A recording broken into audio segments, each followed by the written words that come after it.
O antigo mundo grego foi o local de nascimento da civilização ocidental e também de lendas extraordinárias, como a da cidade perdida de Atlântida, um mundo utópico que desapareceu no mar. Será que ela poderia estar sob esta ilha? E o terrível Minotauro, um monstro metade homem, metade touro, que atraía suas vítimas a um labirinto subterrâneo e as devorava. Será que este palácio poderia revelar os segredos por trás da lenda?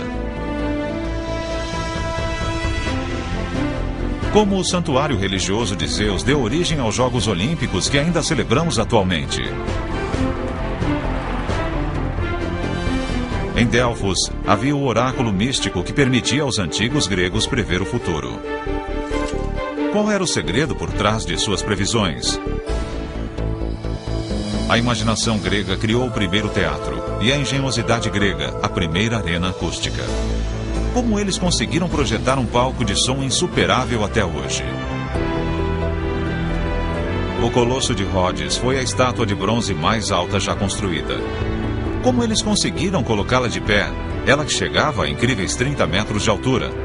E bem acima da cidade de Atenas fica a obra-prima suprema, o magnífico Partenon. Como os antigos gregos foram capazes de realizar tantas inovações no alvorecer da história europeia?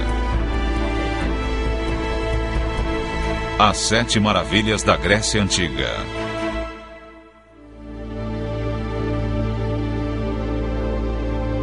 A terra que hoje conhecemos como Grécia e fica a leste do Mediterrâneo já foi um mundo bem diferente. Na antiguidade, a Grécia era formada por uma coleção de cidades-estados em conflito que se tornaram um império. À medida que ele se fortaleceu, a maior parte do Mediterrâneo Oriental ficou sob controle grego. Algumas dessas terras possuíam sua própria e rica cultura e história. Outras viviam numa lenda onde o fato e a fantasia se tornavam um só. Nenhum lugar foi afetado por uma história mais aterrorizante que a ilha de Creta. No centro dela está o famigerado Palácio de Knossos. Aqui se situava a base do poder da civilização minoica, um povo marítimo adiantado que controlava a riqueza e o comércio do Mediterrâneo. Mais formidáveis ainda eram as histórias do soberano da ilha, o infame rei Minos.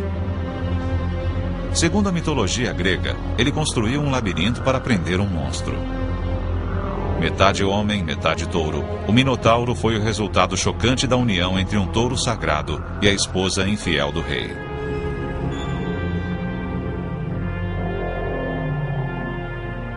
Segundo a lenda, o Minotauro tinha sede de sangue humano.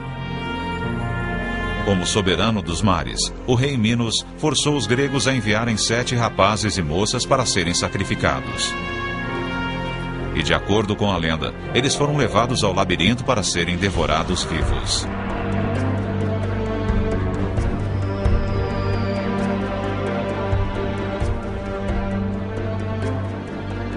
Hoje, na ilha, ainda podem ser vistas as ruínas do Palácio de Knossos. Será que esta edificação um dia abrigou a criatura mais terrível do passado mítico dos antigos gregos? Ou será que a estrutura do palácio inspirou a história do Minotauro? Construído cerca de 2000 anos antes do florescimento do mundo grego, o palácio continha centenas de aposentos luxuosos. Mas será que o horror espreitava por trás de todo aquele esplendor? Em 1900, um arqueólogo inglês resolveu descobrir. Sir Arthur Evans começou a escavar o que ele acreditava ser o lendário palácio. Ele logo descobriu um assento de pedra. Seria isso um trono? Ou talvez uma prova de que o rei realmente existiu? Sir Evans mandou um telegrama ao rei da Grécia, convidando-o a se sentar no que ele acreditava ser o trono mais antigo da Europa. Conforme escavavam, um palácio magnífico começou a emergir. Cobrindo uma área de 16 mil metros quadrados, ele revelou feitos técnicos surpreendentes sobre o povo da Idade do Bronze, que Sir Evans chamou de minoico. A partir das fundações, ele foi capaz de reconstruir uma parte do palácio e obter vestígios de uma cultura perdida. Pode-se dizer que os minoicos eram notáveis quanto à tecnologia da construção. Eles inventaram certas técnicas e métodos que eram inovadores naquela época. Uma inovação era a série de terraços escavados na encosta para criar a ala leste do palácio, que tinha a altura de 4 andares.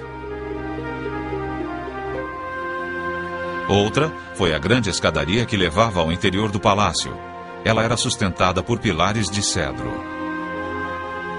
É uma obra-prima sob muitos aspectos, porque não é fácil construir uma escadaria para 2 andares com uma estrutura de madeira. O diâmetro de cada coluna define seu peso máximo. Há 3.500 anos, os minoicos calcularam como deixar a estrutura o mais forte possível, colocando essas colunas diretamente uma sobre a outra.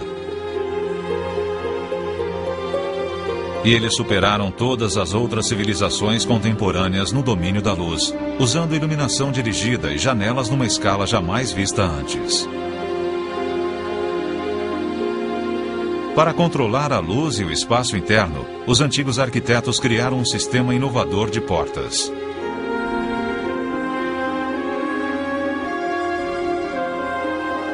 O palácio ostentava um elaborado sistema de drenagem sob o piso. Além de lidar com o problema das chuvas em Creta, também levava os dejetos de um dos banheiros mais antigos do mundo. Este é o famoso banheiro do Palácio Minoico. Do lado de fora das portas, há uma grande laje e um buraco. Alguém, digamos, um servo, ficava do lado de fora, jogando água, enquanto o banheiro era usado.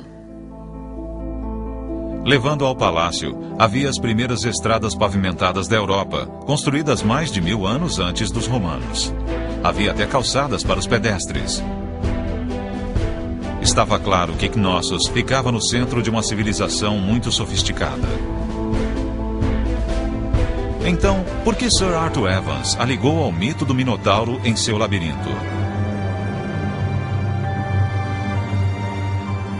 Ele achou uma série de pistas, inclusive estranhas gravações na forma de um machado com 2 cabeças. Qual o significado secreto delas? Não sabíamos para que servia aquilo, porque alguns eram para ser vistos, outros não deviam ser vistos. Alguns estavam cobertos com gesso, outros estavam do lado de baixo das pedras. Mas o que parece claro é que possuíam uma espécie de componente mágico. Uma palavra antiga para este machado é lábiris. Sir Evans acreditava que este palácio podia ser a origem do termo labirinto. Outra pista que ligava o palácio ao mito é o seu traçado. 1.500 aposentos interligados, muitos deles abaixo do solo. Uma construção intrincada que deixaria qualquer pessoa em pânico. Mas em vez de ser o local do labirinto mítico de Minos para encarcerar o Minotauro, será que o palácio em si não teria dado origem à história? Uma possibilidade corroborada pela evidência de que o touro, o antigo símbolo de poder, desempenhava um papel-chave na vida minoica. Os peritos agora acham que o mito do Minotauro evoluiu quando os poderes cretenses controlavam os mares, exigindo tributos dos estados menores, assim como Atenas. De acordo com a lenda, o herói ateniense Teseu se ofereceu para enfrentar o monstro. Armado com apenas uma espada e barbante para marcar seu caminho através do labirinto, Teseu, o ateniense, enfrentou o Minotauro, matando o animal.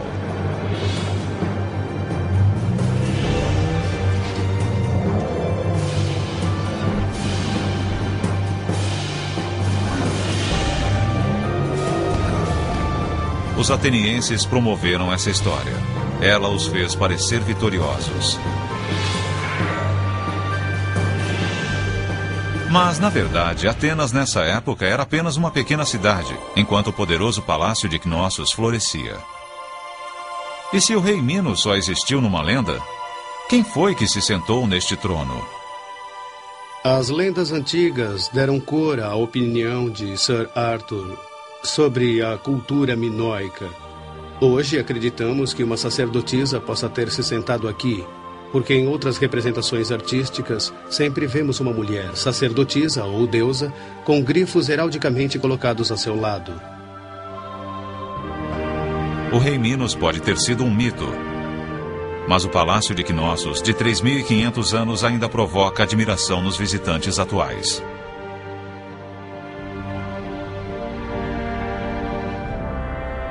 Não há dúvida de que este grande palácio inspirou os contadores de histórias ou de que sua arquitetura inspirou os sucessores dos minoicos, os antigos gregos.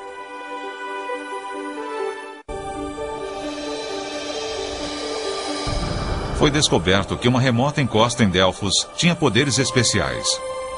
Através de uma sacerdotisa, era possível canalizar esses poderes e conversar com os deuses. Essas previsões em Delfos eram conhecidas como o oráculo.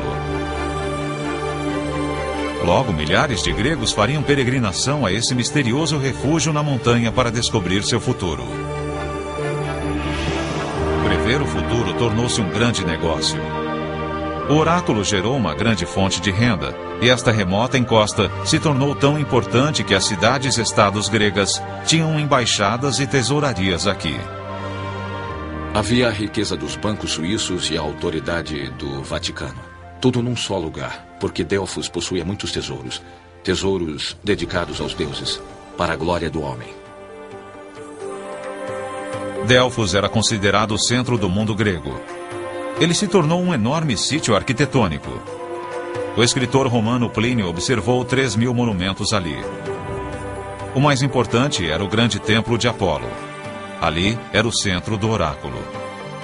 Se você quisesse ver o futuro no mundo antigo, se tivesse qualquer tipo de pergunta sobre o que ia acontecer, só havia um lugar onde poderia ter certeza de ouvir a voz de Deus. Era em Delfos.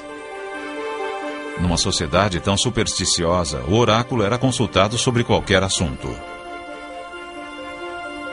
Delfos era o grande perito, o maior especialista. Para a política, devemos ir à guerra ou para assuntos pessoais? Quem é o pai da criança?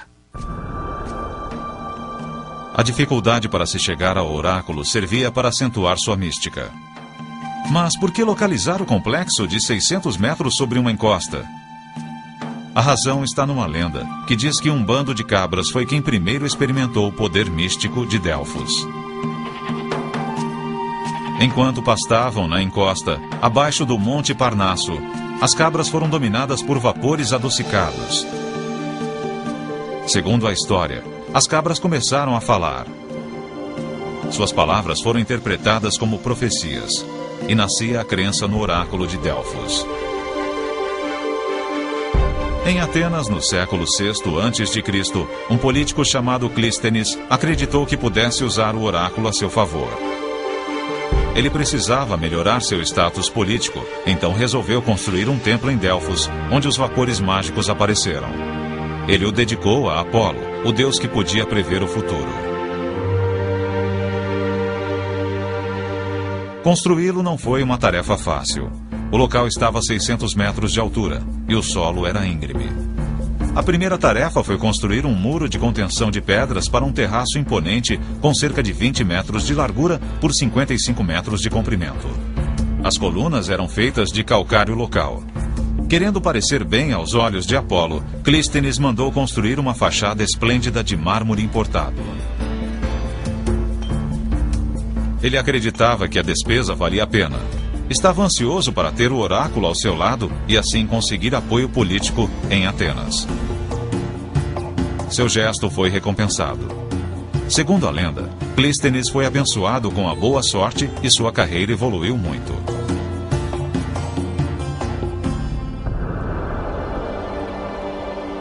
No templo, era comum uma mulher conhecida como Pítia revelar as profecias de Apolo. Os sacerdotes tinham suas próprias razões para isso, pois se um homem tivesse esse poder, ele se tornaria mais poderoso que os próprios sacerdotes. Mas as mulheres não tinham nenhum poder, e os sacerdotes do templo podiam controlar uma indústria lucrativa. Como no teatro, os sacerdotes se esforçavam para encenar o evento. Era importante que os clientes sentissem que haviam recebido uma previsão acurada. Eles mantinham a sacerdotisa atrás da cortina para tornar a coisa mais misteriosa, bem teatral. Tinha